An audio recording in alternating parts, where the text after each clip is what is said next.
Y'all, we finally did it. Okay guys, so I had to go do a little camera swap. My last camera was overheating. It is that hot out here. So as expected, it did not work in my favor. I'm just thankful I was smart enough to turn the water off before, otherwise my face would have got a shower.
So hey y'all, welcome back to another episode of Bayou Farm Life.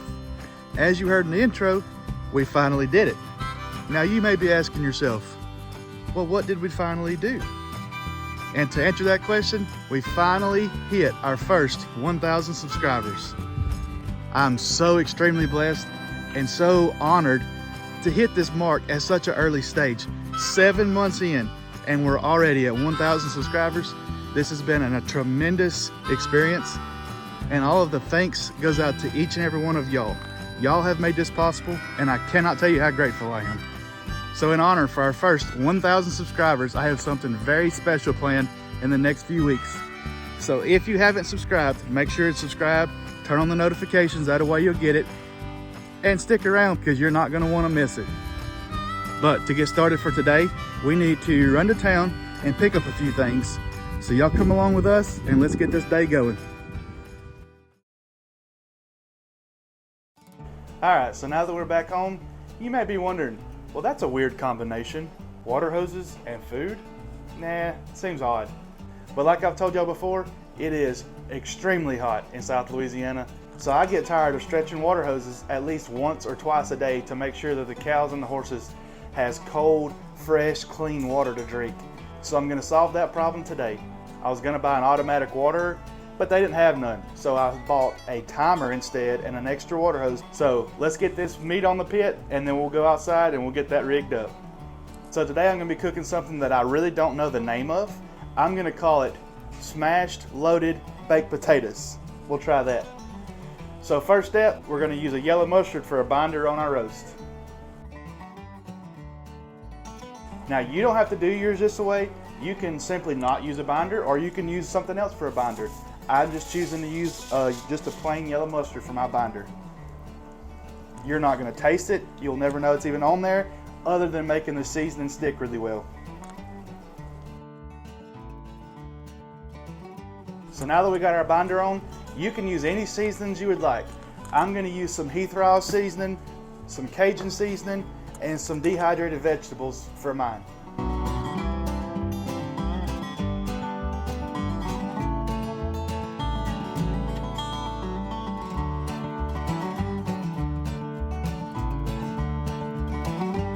So now that we got our roast seasoned, we can slide our seasonings out of the way.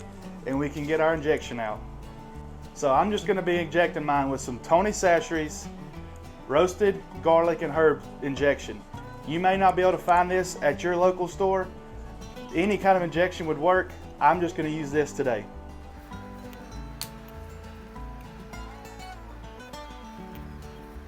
Now the goal here is to put as much of this injection in this roast as it will hold. The more, the better.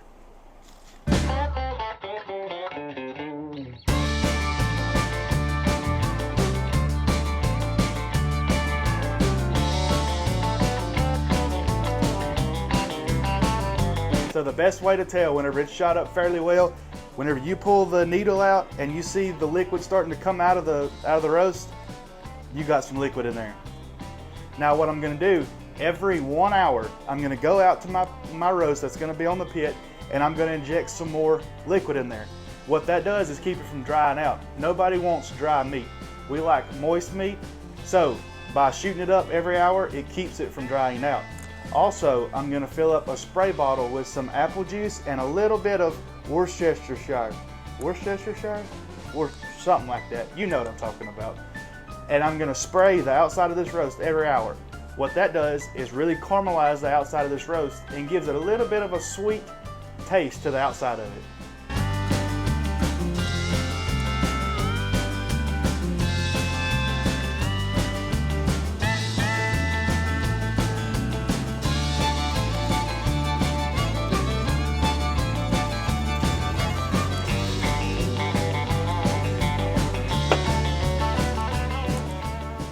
So now we've got our roast on. I've got my timer set to how I want it. Let's go ahead and start running some water hoses and getting this timer set up. Now remind you, this is a temporary setup. I will be running an underground water line as soon as I get a chance. Haven't had a chance and really need some help with this watering deal. So that's why I'm just running some water hoses for right now.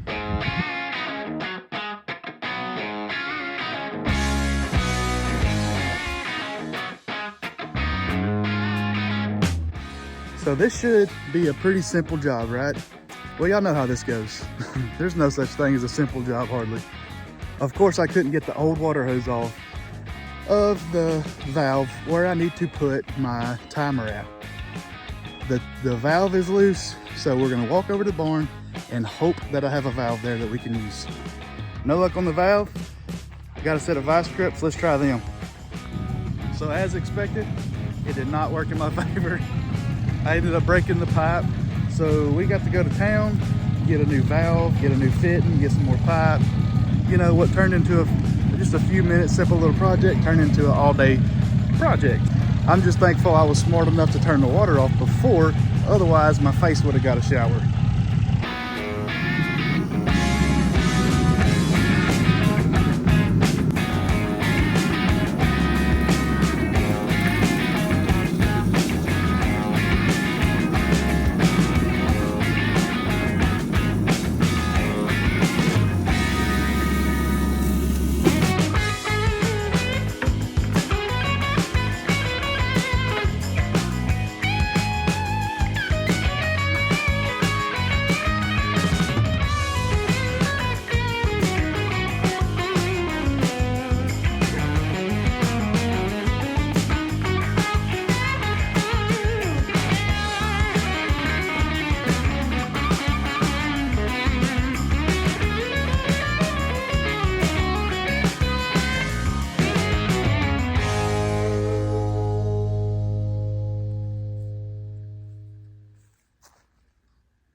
Okay guys, so I had to go do a little camera swap.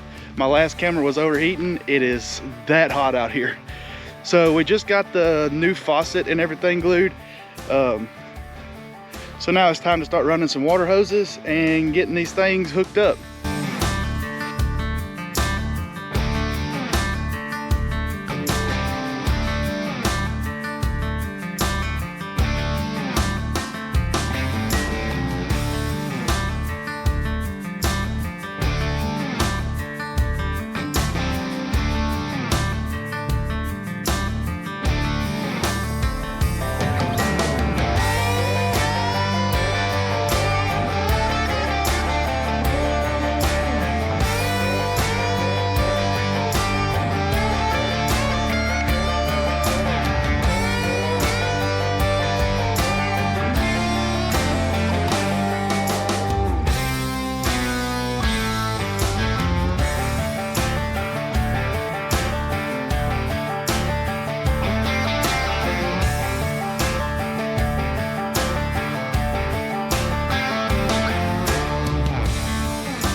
So it's been about 4 hours. As you can see, I just pulled the roast off.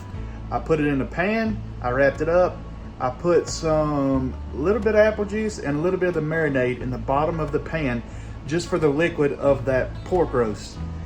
What I didn't tell y'all earlier is a lot of times the pork roast is gonna have one side is gonna have like a fat cap. Leave that fat cap on, put that fat cap up whenever you put it on your pit. The oils from that cap will actually keep the roast moist as it's cooking and smoking. Now that I have it in the pan, it don't really matter which way it goes. I left it up, but that's a personal preference. I also went ahead and rubbed a little olive oil and sea salt on my potatoes and wrapped them in tin foil, put them on the pit and let them start baking.